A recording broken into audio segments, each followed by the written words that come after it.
ಗಾಡಿ ಸಿಗ್ನಲ್ ಇದ್ದಾಗ ಮೂವ್ ಮಾಡಬೇಕಾದ್ರೆ ತುಂಬ ಸಮಸ್ಯೆ ಆಗುತ್ತೆ. ಗಾಡಿ ಹಿಂದೆ ಹೋಗ್ಬಿಡುತ್ತೆ. ಯಾರು ಹಿಂದ್ಗಡೆ ಟ್ರಾಫಿಕ್ ಅವರು ಅಥವಾ ಕಾರುಗಳು ಬೈತಾರೆ ಅಂದೇಳ್ಬಿಟ್ಟು ತುಂಬ ಭಯ ಇರುತ್ತೆ. ತಲೆನೇ ಕೆಡಿಸ್ಕೋಬೇಡಿ, ಭಯ ಪಡಬೇಡಿ. ಬನ್ನಿ ತೋರಿಸ್ತೇನೆ ಹೆಂಗಂತ ಹೇಳ್ಬಿಟ್ಟು.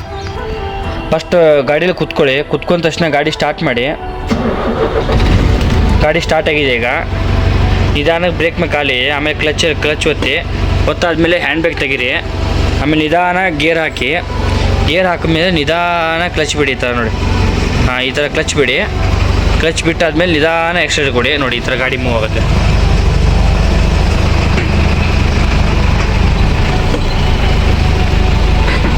ಇಷ್ಟೇ, ಇದರಲ್ಲಿ ಏನು ದೊಡ್ಡ ವಿಷಯ ಏನಿಲ್ಲ. ನಿಧಾನಕ್ಕೆ ಬಿಟ್ಟರೆ ಏನಿಲ್ಲ. ಎಂಥ ಇದ್ರೂ ಆರಾಮಾಗಿ ಪಾಸ್ ಆಗುತ್ತೆ. ಏನು ತಲೆನೇ ಕೆಡಿಸ್ಕೋಬೇಡಿ. ಬರೀ ಕ್ಲಚ್ ಮೇಲೆ ಬ್ಯಾಲೆನ್ಸ್ ಮಾಡಬೇಕಷ್ಟೇ. ಸೊ ವೈಬ್ರೇಷನ್ ಗೊತ್ತಾದಮೇಲೆ ಇಮಿಡಿಯೇಟಾಗಿ ಗಾಡಿ ಮೂವ್ ಆಗುತ್ತೆ. ಅಷ್ಟು ಇದು ಕೆಪಾಸಿಟಿ ಕೊಟ್ಟಿರ್ತಾರೆ ಅದಕ್ಕೆ. ಇಷ್ಟ ಆದರೆ ಶೇರು ಕಮೆಂಟ್ ಮಾಡಿ.